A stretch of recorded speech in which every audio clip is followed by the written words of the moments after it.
Hey guys, okay, so I wanted to share with y'all how I'm going to make a really fast supper that's going to double duty and freeze for later. So my thing is I like to cook in bulk.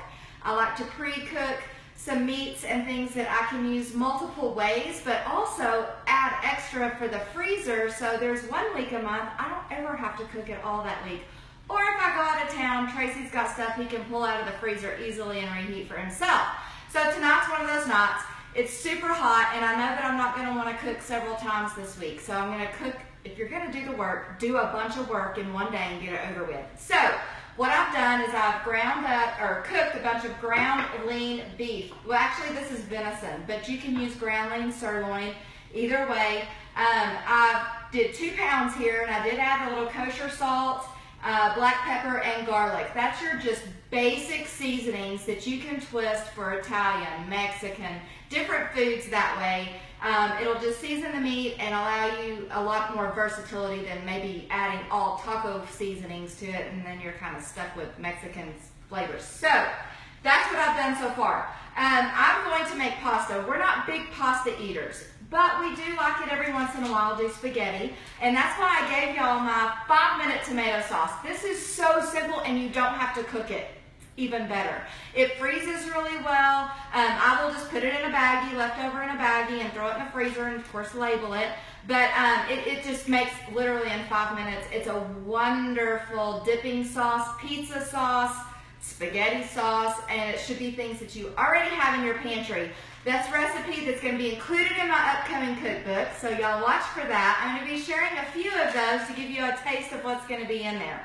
But what I did was I picked these pastas in particular. Now, like I said, we're not giant pasta eaters, but when we do eat pasta, I want to get something that's got a little bit more nutrition than maybe just your egg noodles or something like that. So these are the 2 that I found that we like the best. Now, the Barilla Protein Plus does have more protein, so if we're gonna do meatless Monday, I may add mushrooms and spinach and some bell peppers or something like that, and do a higher protein pasta, so we get a little bit more protein that way. But tonight, since we are going to have beef in ours, we're going to use this one and kind of go the other direction, since it's already got spinach in the noodles. It's made with spinach, so we can get our veggies through that, and Tracy's a little bit more on board with that sometimes. So we'll have the meat and then the veggie pasta. Just a thought, but this is a really good brand. Cook it according to your directions. I think it's 9 minutes. Boil the water, toss it in there for 9 minutes. I do put kosher salt in my boiling water. Trains of thought on that, whether you should, if it seasons it or if it doesn't. What does it hurt if it seasons it? Yeehaw. If it doesn't, who cares? So you didn't waste anything. But I did put kosher salt in there, and I've drained it already. So what I do is take my baggie, because we are not going to be eating all this pasta. So I'm going to freeze some of it. I did cook 1 package though, so I don't have to make pasta again later. It freezes great, guys, and then you can just reheat in the microwave for lunch or supper down the road. So what I'm going to do is put some of this hot pasta, and you can see it's steaming, in my Ziploc baggie. Now I decided this was probably about 4 servings. So I'm going to half it and put 2 servings and leave 2 servings, or what I'm estimating. It's rocket science. You can measure it if you want to. I'm not into that. Then I'm going to take some olive oil. Now, I do not add olive oil to our dish. I want to reduce the amount of fat, but in order to freeze it, or if you're going to make your pasta ahead of time and put it in the refrigerator, it will stick together unless you separate it with a little bit of fat, and that's where the olive oil comes in. So know that. If you need to remember for later, write it on your bag that you put olive oil on there.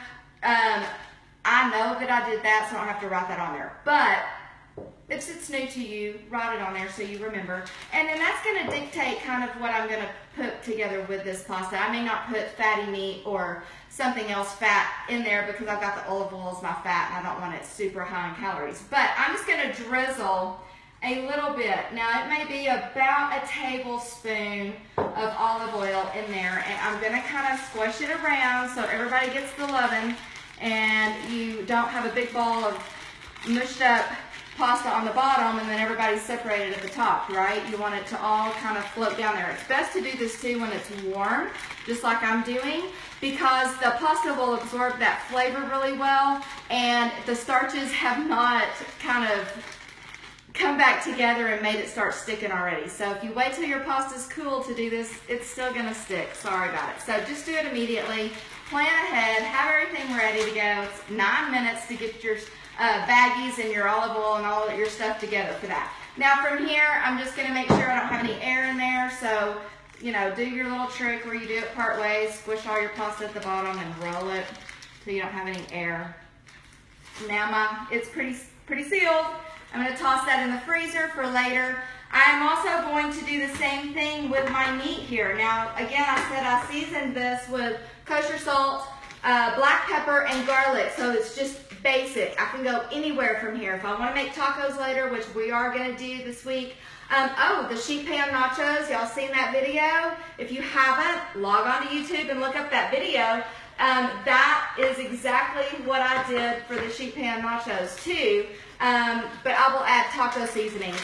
And I may just shoot you guys that taco seasoning and bean seasoning recipe here before too long too. So I'm going to fill this bag up with half of this because we will use 1 pound for our spaghetti, and then we'll use the other pound. I'll mix in the taco and bean seasonings to make, we may do sheet pan nachos or tacos or burritos or something like that. So I'm going to keep doing that for y'all. I'm just going to toss it in the freezer, label it, it'll be ready to go as well. I hope you enjoyed the tomato sauce recipe. I hope that this inspires you to kind of cook in bulk and plan ahead for your week and keep your kitchen cool for the hot summer. So you guys have an awesome week. I'll talk to y'all soon. Bye.